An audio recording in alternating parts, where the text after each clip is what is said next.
Good morning. My name is David Baker, and this is a brief follow-up to a broadcast I did last night concerning media coverage of medical malpractice suits in upstate New York, specifically in the Capital District, that's Albany and Schenectady and Troy and the surrounding area. Last night I explained how for more than a decade the local newspapers, the media in general, has ignored dozens of lawsuits filed against local medical organizations, and since then it's developed somewhat. There's a conflict now. The publisher of the area's largest newspaper, which is the Times-Union, which is owned by the Hearst Corporation, is also deeply involved with one of the hospital companies. In fact, it's the largest one, following a merger in 2011. This company now operates 4 hospitals, as well as several nursing homes, rehab facilities, and neighborhood clinics.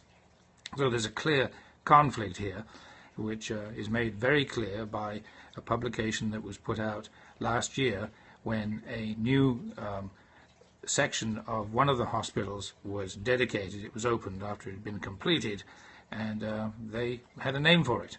They called it the Hearst Pavilion, as in the Hearst Corporation, as in the owner of the area's largest newspaper, the Times-Union. And they put out a brochure which was distributed as an insert in the area, including in the Times-Union. I have a copy of it here. I'm going to show it to you. This picture, the front page, has been published on my Twitter account and also on the blog because it's pretty revealing. But I thought it would be interesting to show it to you now in this new medium of Periscope. So let me pick up the phone here and flip the camera so that when you see the publication it will be the right way around. Any pictures on the camera on the front of the phone are reversed. They're mirror images, so you need to flip them. And then, of course, whoops, everything is the right way around. Here's the brochure that was put out. Glossy paper, nice color pictures. But take a look. There's the name of the hospital, the sign outside the hospital in Albany. And then as an insert, cut into that image on the front page, there is the side of the building, or the part of the building that was named the Hearst Pavilion. And as I said, that refers specifically to the Hearst Corporation, and more specifically to this individual. That's George R. Hearst III. He's the publisher of the Times-Union. He's also heavily involved with promoting this hospital. Here his name is at the top of a list of people on the Cornerstone Campaign Committee, and over here, he's right next to it, he's also the top name. He's the chairman of the Capstone Committee, which raised a lot of money for this hospital in general and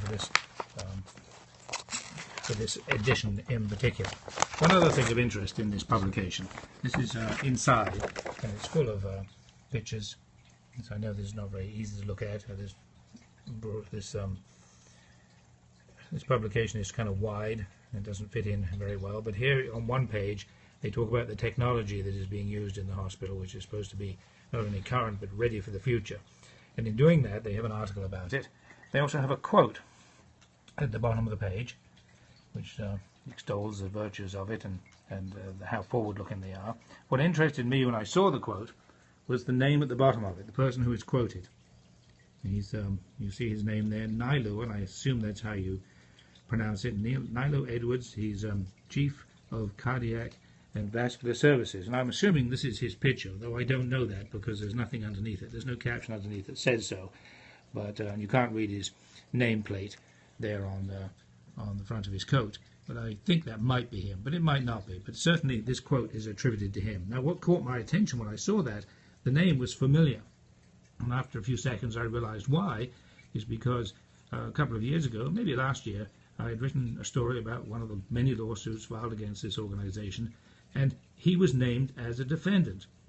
The lawsuit alleged that the patient, one of their patients, the plaintiff in this case, had developed bed sores while he was in this hospital, and that they hadn't been treated, and he was one of 2 doctors who were named in this lawsuit.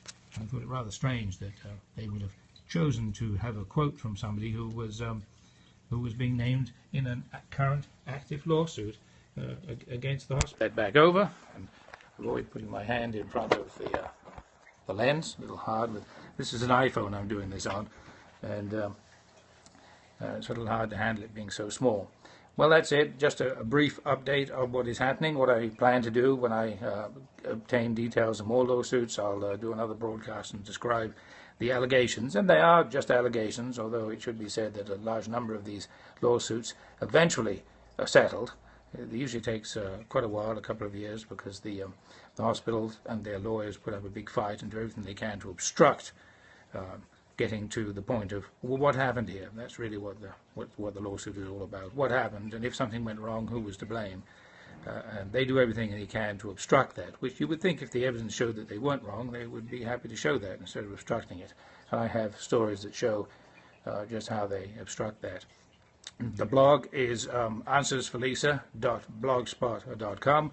The web page, which came along later, the blog is 10 years old, 10 and a half years old. The web page was put up in 2011, and as you can see, if you swipe to the right on your iPhone, if that's what you're watching on, you'll see the address, Capital District healthclaims.com, and that's sort of an index on the front page for the blog. All right, that's it for now. I will be back when I have more news of more lawsuits filed but not reported by the local media. Thanks for watching.